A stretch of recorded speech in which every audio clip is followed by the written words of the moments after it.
You're listening to the Business Wingmen Show with father and son duo Steve and Travis Smith. Each week we bring you concepts, tips, and ideas to help you show up and be the professional you want to be. Listen in. You'll thank us later. Welcome, everybody, to the Business Wingmen Show. We're glad to have you back. And we took a little bit of a hiatus, but we did it to kind of come up with some new topic material. And we're also going to be broadcasting on YouTube. So you're going to be able to either watch the show or just listen to the show, your choice, but we want to give you that opportunity. So if you like watching podcasts on YouTube, just go to our Business Wingman channel on YouTube and you'll be able to see us there. I'm Steve Smith, your host. I'm joined by my co-host, Travis Smith. We are the father and son duo of business podcasting. And today we're going to be talking about a topic that I think anybody in a leadership role has to deal with at some point in time. You may be dealing with it now and not realizing it, or you may realize it and just need a way out of it. And it's how leaders deal with stress. Big topic, probably the last couple of years throughout this whole COVID pandemic has just brought up all kinds of varieties of stress. So we thought this would be a good topic, especially for wingmen to talk about, so that if you know somebody in your life who's dealing with a stress issue, you might be able to figure out a way to help them. So Travis, welcome to the show today. Love your studio there. You've got that kind of urban look, looking good. Yeah, I got to tell you, with a little refresh and some time off, it's like Paul McCartney's coming back. He's like, coming on up to the east side. Oh, yeah. Looks good. All right. So talk to me a little bit about, and I'm sure as you've worked with people, certainly in the company you used to be part of, where did stress kind of pop up for people? What kind of situations did you observe that just told you that somebody was dealing with stress and maybe not dealing with it well? More often than not, when I've seen it and when I've dealt with it, which has certainly been recent, it's usually two issues that I see come up, and then those two issues kind of cascade into other problems, right? Right. The first one is a lack of planning. And then the second one is a lack or poor communication. Interesting. And as a result of one of those two issues, it causes stress, perhaps unnecessarily, in other areas. Right. And so those are the things that I'm usually trying to get in front of, because those are things, for the most part, that we can control, right? Right. You can control how you communicate. You can also, to a degree, control how you plan. Right. So, right. And for example, this was, I don't know, maybe better part of 7-8 years ago. I was working at a company that I'd been with for a long time, was in a management role over there. And I'll just never forget, it was like, you ever had those situations where everything is a big deal? Every little nuance of every little thing that happens within the operation is a big deal. It's like the sky is falling, Chicken Little. Right. And it's just, after a while, you become so numb to the frantic nature that all of a sudden nothing is important anymore. But the funny thing is, the stress is still there. Yes. Right. And a lot of times it's management creating that stress because they believe that, if we push on the team, sense of urgency, right. that fun corporate phrase. Right. Well, okay. So I run into things like this. And again, from my long years of working in larger companies, you used to get situations that were either stress was produced as a product of a situation that you walked into that you may not have been prepared for, or you didn't have any point of reference to figure out what to do with it. So the environment kind of induced that stress. More often than not, though, I ran into people who created their own stress because they let things in their head, past problems, things they didn't do well, continually pop up at every point and remind them of what they didn't do well last time. And so they just end up kind of recreating that stressful environment again, and might be for no good reason. So, as you know, one of our owners over here, Trisha, her and I talk about this all the time, because the other side to that coin is you're almost making things up in the moment. It hasn't occurred yet, right. But you're almost making up a story as to what is going to occur. Right. And as a result, I mean, I admit, I find myself going down rabbit holes with Mhm. shit that hasn't even occurred yet. Yes. But I'm making up this whole story. It's like, oh, they're going to do this. I'm going to do that. I'm going to have to be prepared to say this and that. And then all of a sudden it's like my head kind of comes out of the clouds, and that none of that has actually transpired as of yet. What are you doing? Yes. Yes. Well, I mean, just to kind of build on what you were talking about when you worked in your previous company, and that environment of constant stress was around there. I used to run into similar situations with individuals who I used to call stress givers. These were people that just perpetually operated in a just a feeling of stress, and they gave it off to everybody else. And some people were pretty good at shielding themselves from that. They kind of knew who the person was. They knew how they reacted. So they almost didn't really take it seriously. But then you'd always have somebody in your group who was what I call a stress receiver. They're the kind of people that are like sponges. And whether it's at work or at home, if you're around somebody that's having a lot of drama, it just automatically sticks to you. And those people, they're ones that suffered the worst because they could smell it before they even came into the office, and it would petrify them. Have you ever noticed people who are like that? They also want you to be involved in the way that they feel, right? So, they've, for whatever it's too reason, much for me. Let me give it to you. Perhaps at times unnecessarily, they're stressed for maybe something they're not even involved in. Yeah. But because they're stressed, they want to bring you into that so that they feel like there's commonality, or that other people understand where they're coming from, and as a result you end up getting stressed in the process, and it's like, well, hold on a second, I have nothing to do with this. Right. Yeah, but you want to be a colleague, you want to, it might be a friend that's like that, and so you want to make sure that you don't alienate them. But you're right. What they're actually doing is they've got these two big giant buckets, and they're saying, I don't want to hold these anymore, so I'm going to give you one. And then now you got to deal with it. So yeah, that's well, the other thing that I just recently ran into, which was fascinating, is really what kind of prompted this whole discussion today. Was one of my clients works for a big land development company. And the guy has got a pretty important job. He's part of marketing and advertising for the whole company. And so every year the company has a big conference, more like a retreat, but it's a conference. And they invite all their key clients to it, and it's golf, and it's, dinners, and it's a lot of schmoozing in addition to some business getting done, like most companies do.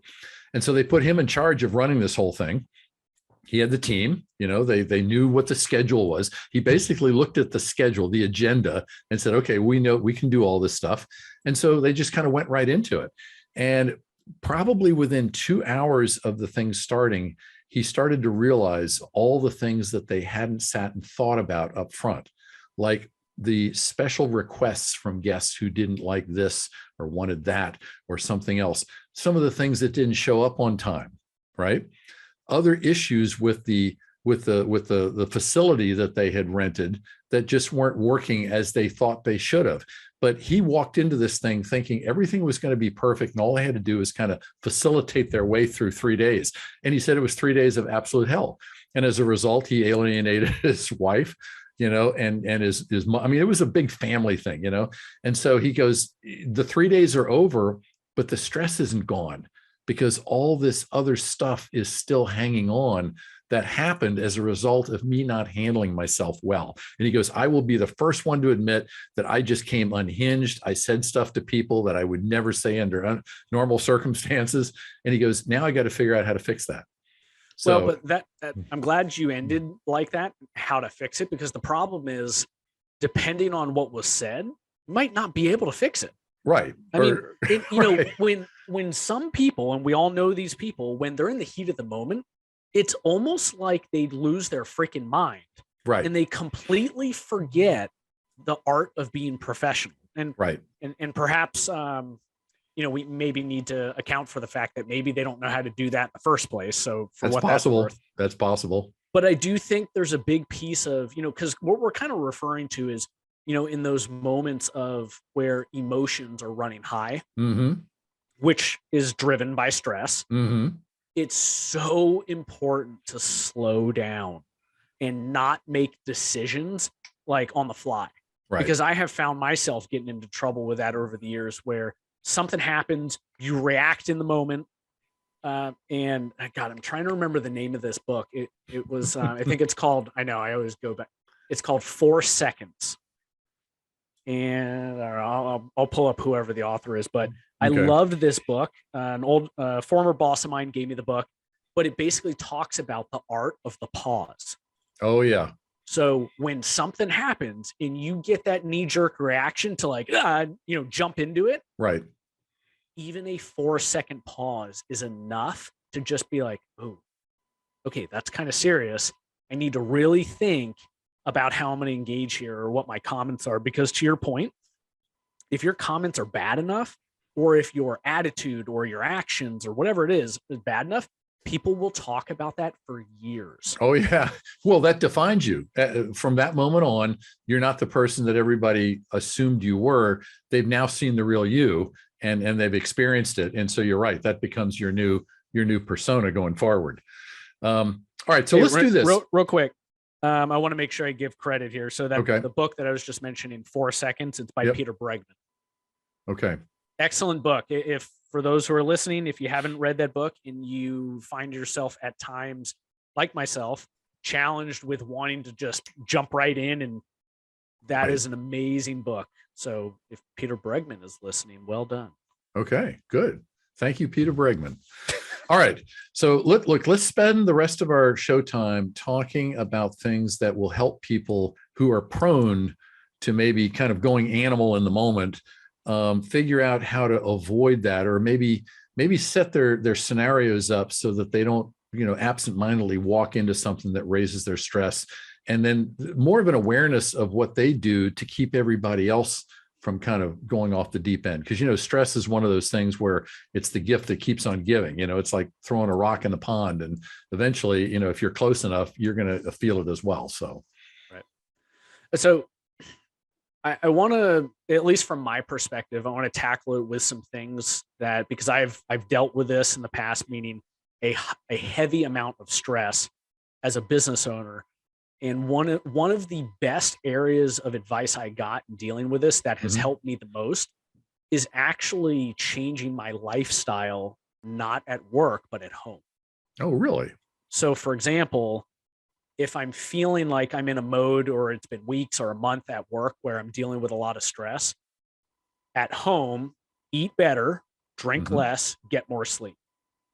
So that's more of a lifestyle approach. But what you'll find is perhaps the stress at work is not going away. You can't control it, right? Some of this stuff is out of our control. Right. But what you can do is you can make changes in your personal life that will help you be able to address that a little bit more clearly and level-headed. Yep, I think that's great. I mean, that has so many positive aspects in terms of just your general health, your ability to ratchet down from a high stress environment to more of a family, where you're not really, you don't want to bring stress home, but sometimes people can't turn it off. When they pull in the driveway, they're still all amped up. So yeah, I think those are some good things. Well, and actually to that point, you just mentioned about not bringing at times, right? Because you can't do it 100%, but not bringing work home. Right. So if you have a spouse, if you are married, if you have a spouse that's supportive, I do think there's a certain piece of that where going home and sharing, right? But you don't want to do that a lot. Right. Right. Because you don't want to just dump every shitty little thing that happens at work on your spouse. Yes. So that's where having a mentor or kind of a little cohesive unit of people that you can go to and rely on is so important, because then in those modes where it's really bad, you can call those people and get advice rather than bringing that home every night. Right. Yes. All right. So one of the things that I recommend people do as a preemptive to walking into stressful situations and not handling yourself well is, at whatever role you're in, really get to know the people around you as well as you possibly can. Because 9 times out of 10, when you erupt and stress kind of overtakes you and it doesn't end well, it's usually because you've been triggered. Something that's happened has caused you to go off.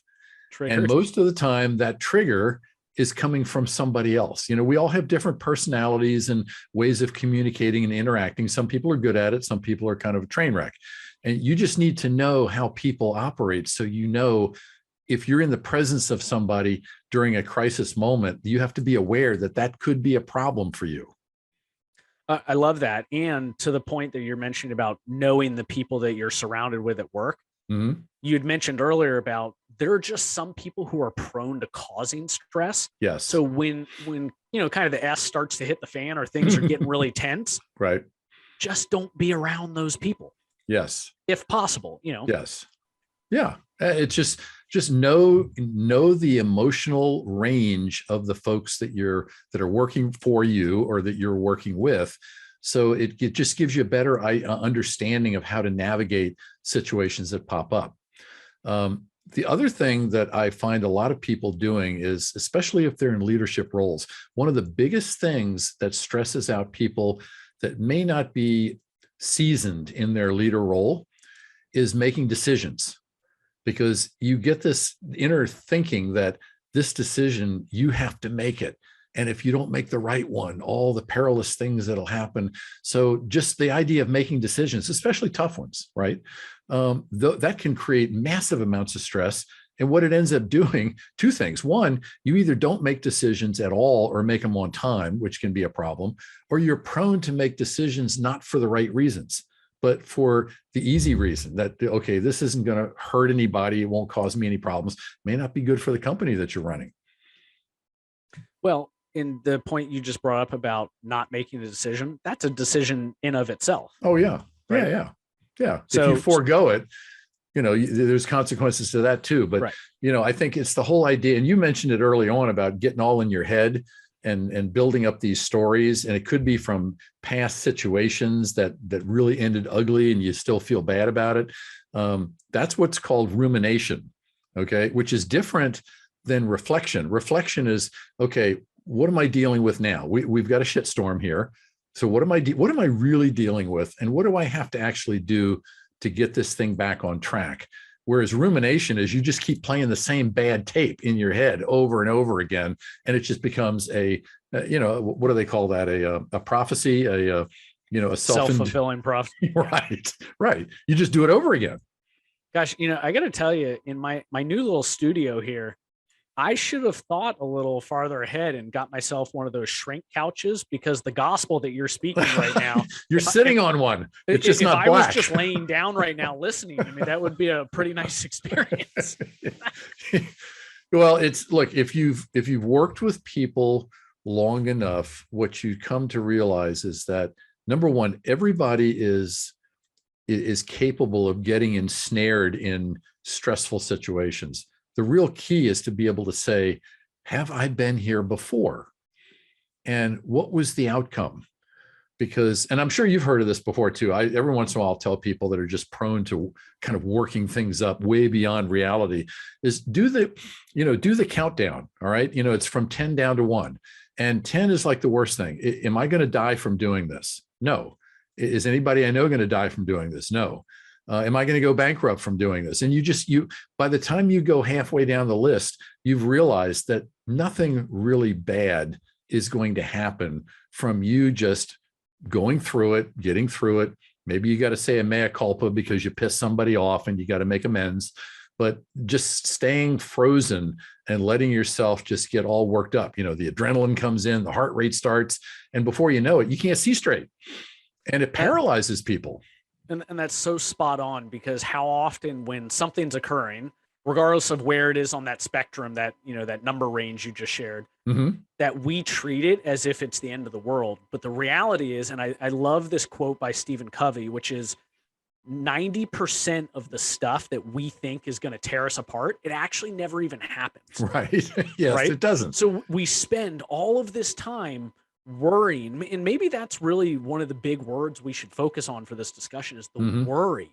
Because if we're worrying, which creates stress, and then it never comes to fruition, that was a complete waste of time, energy, your mental capacity, right? Right. And then you get through it, and to your point, if you have the wherewithal to kind of stop and say, all right, how really bad is this? Right. On a scale of 1 to 10, this is kind of like a 3 or 4, and I'm treating it like it's a 9. Right. Yes. In that moment, that kind of clairvoyant piece of just kind of like, all right, this really isn't that bad. Take a moment, step away from it, right? And then you come back in a couple minutes, and it's amazing how you'll be able to address that situation so much more level headed rather than being in the moment, right? And being all like wound up. And, and I think that's for a lot of people, that's what happens is they don't deal with situations, or maybe they get upset about something. And then what happens is it builds and builds and builds. And Right. then some asinine thing comes up and they literally, the top Explode. blows off. They Right. lose their mind. Right. And people are like looking around like, what the hell? Right. Just, a glass broke. It's not a big deal, Roy. Calm down. All right. So you started this conversation by talking about going slow to go fast. And I think that is a perfect thing for people that are in high stress jobs or are themselves just prone to being stressful, to really practice thinking about that in any given moment where it feels like you have to do something immediately, you have to make a decision immediately, or the place is going to catch fire. Just stop and just slow it all down. And sometimes it might even mean, like this guy that I was just telling you about with the conference, he asked me, he goes, I'm still stressful. It's like 3 days later. What do I do? I said, leave the building, get out of your work environment, go walk around the parking lot, spend 10 minutes out in the air, and just ask yourself, what am I really dealing with here? What's really at issue that I need to address first? And slow it down. Because as you slow it down, you'll start to feel your body slow down a bit. And then that adrenaline that actually fights your head will start to subside. And you might get enough clarity to say, okay, there's a lot of crap I started or I created, but there is a way out of this, and then you just sit there and you just try to address it. But if you don't get your body under control, then you're going to be fighting yourself. And some people get so worked up, they can't see straight. Your comment a moment ago, your Yoda comment about go slow to go fast, we should Right. trademark that. I mean, that was No, somebody else came up with that. I can't. That's been overused dramatically. But I do want to go back to something you just shared, which was talking about this client who's putting on this kind of big to-do conference, right? I have a friend who told me about a thing that they do where either when they go through a serious moment at work or they're done scheduling some sort of a big event, whatever it is, that individual, the day after it's done, takes a day off from work. And I actually thought, I was like, you know what, that's really smart, because rather than, you've just overcome this big hurdle, right? You put on this big event, you close this big deal, right? And you were working, burning the midnight oil to make this thing happen. It has now happened and it's done. Taking some time off to just mellow out, reflect a little bit, that's such a powerful tool, because then what it means is you can come back in whenever it is the day later and you're refreshed, you're ready to go. Yes. You don't have all that baggage left over from whatever that situation was, which is kind of what you were alluding to a moment ago. Right. Yes, absolutely. In fact, I think that's great. Find a way to retreat and reflect on what's going on, what you did well, what you can celebrate, what you need to learn from. There's failure is only failure if you don't learn anything from the incident you were involved in. And so if you can really just sit back and say, gee, if I had to do that over again, what would I do different? Now, you just talked earlier about having a kind of a mentor or a board, people that you can talk to. I just had a situation yesterday. This lady, she and I have known each other very well. She's got a different business, but we talk on occasion. And she just called me up out of the blue. She goes, "Do you have 5 minutes?" And I said, "Yeah." She goes, "I'm getting ready to give this really big presentation to this network, this business group that I'm a part of." And she said, they've changed the agenda on me and I don't have the time I thought I had. So I'm going to have to cut something out. And I want to make sure they understand my business. She wanted to promote herself, but I also want to make sure I give value to the group. What am I going to do with this? And she was all up in her head about the whole thing was going to be a disaster because they modified the agenda and cut back on her time. Now, I told her, I said, for starters, be grateful that they told you in advance, because sometimes you show up and they tell you that on the spot. Oh, gee, by the way, we don't have enough time. You only have 15 minutes instead of 30. So at least you have some time to prepare. But all I did was ask her a few questions about what she was really trying to do and walked her through it. And she got off the phone and she felt like she was in control of making a change in what she was about to do. So in the situation you talked about, it's really good, and it's almost mandatory to have a few people, whether they're inside the company or outside, that you can call and say, hey, I'm in a situation where I don't think I'm thinking straight. Can I walk you through this and get your feedback? And believe me, sometimes you can settle massive amounts of problems just by having somebody else give you feedback, just saying, all right, here's what I heard you say. Is this what's really going on? Just the playback alone sometimes can add clarity. But the key piece to what you just said was that individual is an external person from the company. Yes. Right? Because the challenge we run into is if we start talking with our mates, our partners, our business colleagues. Right. A lot of times what happens is confirmation bias starts to roll in. Right. Right. I have this situation. I'm thinking this is how I'm going to deal with it. And then it's just the yes men start coming in. Right. And it just doesn't help anyone. So that's why I've always been such a big proponent for relationships, in particular, mentor, coaching, however you want to kind of string that up, externally from the organization. Right. Because those people inevitably will have a different lens and they'll be able to look at that situation. And, I know you deal with this because this is what you do professionally, but it's so funny how often we are so involved in whatever we're doing that we don't see things right in front of us. Right. But that external person, because they're not that close to the situation, super easy for them to just be, at times, be able to see, Travis, why the hell would you do that? Right. What about this? Right. And then all of a sudden I'm sitting here like my mouth half open. I'm like, oh, yeah. Well, stress, whether it's in the moment stress or it's just perpetual stress that you live with, tends to change how you think in your head. So you come up with ideas, you come up with solutions, you're coming up with ways to kind of get through something is probably going to be ugly. And you work these stories up in your head and you think, okay, this is the perfect scenario.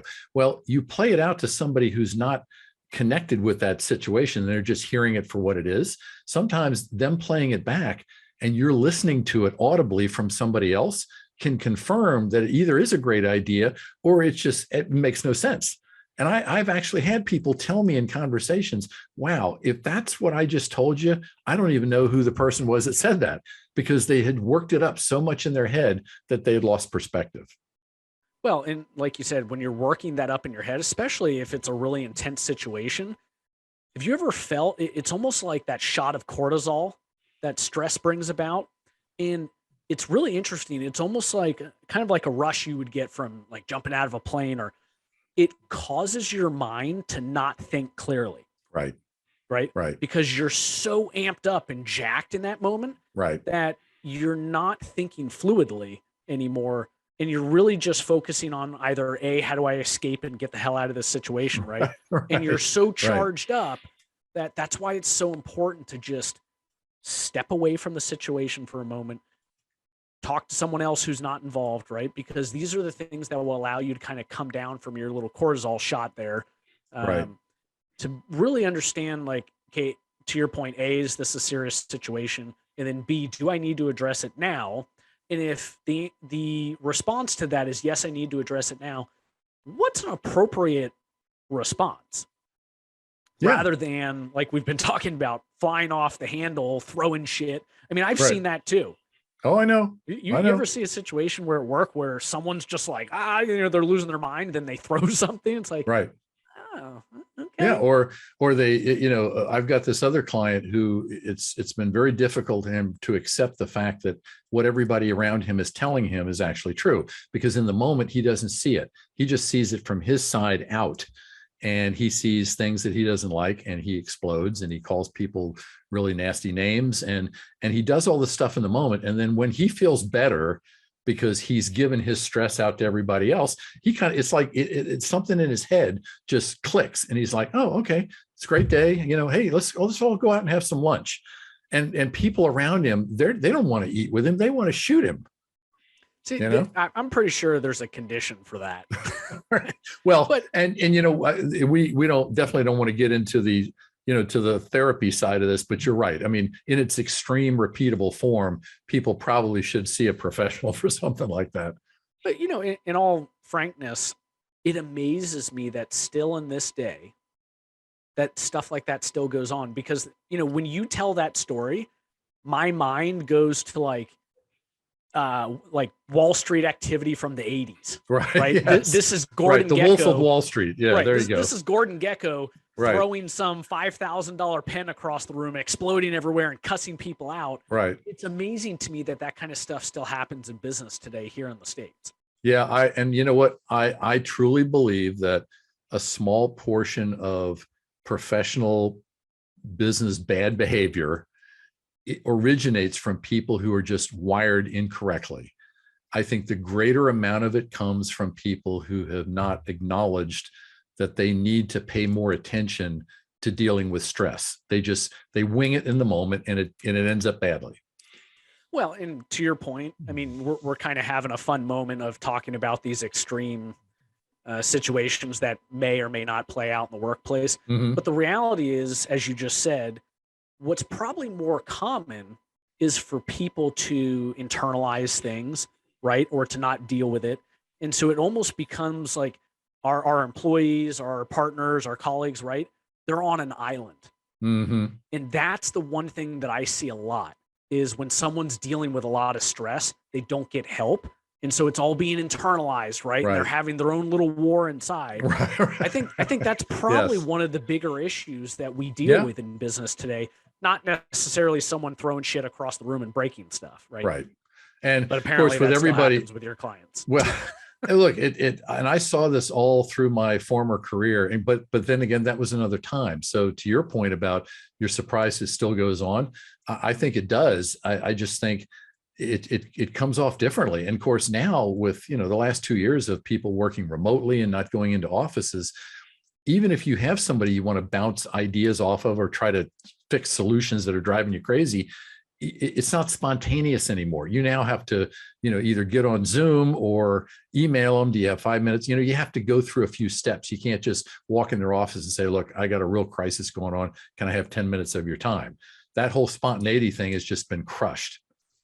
Well, and to that point, working from home, that's created a whole new level of stress. It's just for a lot taken of it to a people, different location. right?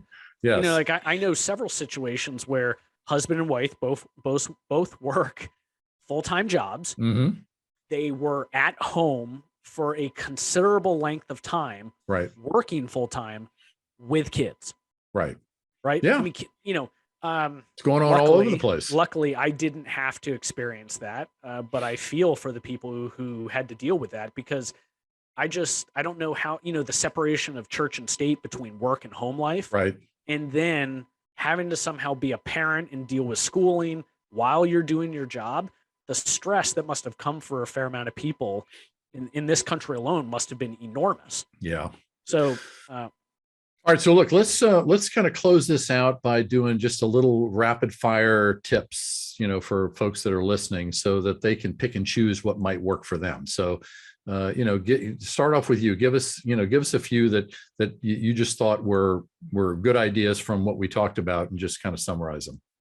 I'm going to steal one of yours because I loved it. And it's something that I'm going to try to start doing more on my end, which is, in the moment, if you can remember, evaluate the situation using that number scale you used, 1 to 10, right? Right. 10 is the worst. Right. It's death. Right. I'm literally dying. Right. 1 is, this is nothing. I'm going to go out and have a nice lunch. Right. Yes. Loved that, because I just think that allows you to step away and, to the best of our ability, try to be honest about what's going on. Yeah. And I would say, if situations are really bad, do that go slow to go fast. Put a pause, use the break, the 4 seconds, right? But put a pause on the situation, and just, if it means you have to leave the office or tell everybody we're going to take a break, and pull yourself aside and try to gain some clarity. Sometimes in the moment, that's the best thing to do. Other times you've already gone through the scenario and things didn't end well, and now you're all stressed about, the consequence. That's a great time to leave the building. Just go outside and really sit back and say, okay, things don't look good right now, but what's really going on here? What do I really have to address? And just like everything we talk about, it takes practice. You have to be willing to do these things over and over again, even if they don't work the first time, until you start feeling some command of your own ability to identify stressful situations and then figure out how to navigate them. Love it. Kind of a spin from what you just said, but I think if you're dealing with a big moment, right, get through it and then go take some time off, even if it's just a day, right? I mean, that's such a healthy way to deal with it. And then I'll leave it on, which was the first thing I brought up, is if you can't change the stuff at work, change the way you operate at home, right? Healthy diet, good sleep. If you enjoy a drink or two, maybe put that aside for a couple of days, right? Right. Because those are the things that will allow you to come back into the office prepared to address whatever it is that you're dealing with. Right. Yeah, I think that's all good stuff. Okay, folks, listen, thanks for being with us today. We hope you got some, if you just got one tip that you think will change how you manage your own stress, maybe alleviate it or get rid of it altogether, then this was worth the listen. So we're glad you were with us. If you like these kind of shows, please subscribe to our YouTube channel, businesswingmen.com on YouTube. And we'll be populating that channel with more and more episodes every single week. If you're more of the audio type and you go to businesswingmen.com, you not only listen to this week's show, but every other show we've done since we started. It's all in the archives. So you can click away and to your heart's content. So thanks for being with us. We'll be back next Tuesday at 4:00 with another great Business Wingman topic. And for now, do you have any sign-offs, Travis? You were kind of into that Maverick business last year. Have we changed that for this year? That hasn't changed. A good movie is a good movie. So yeah. You can be my wingman anytime. Okay, I will. All right, folks. Thanks for being with us. We'll talk to you next week.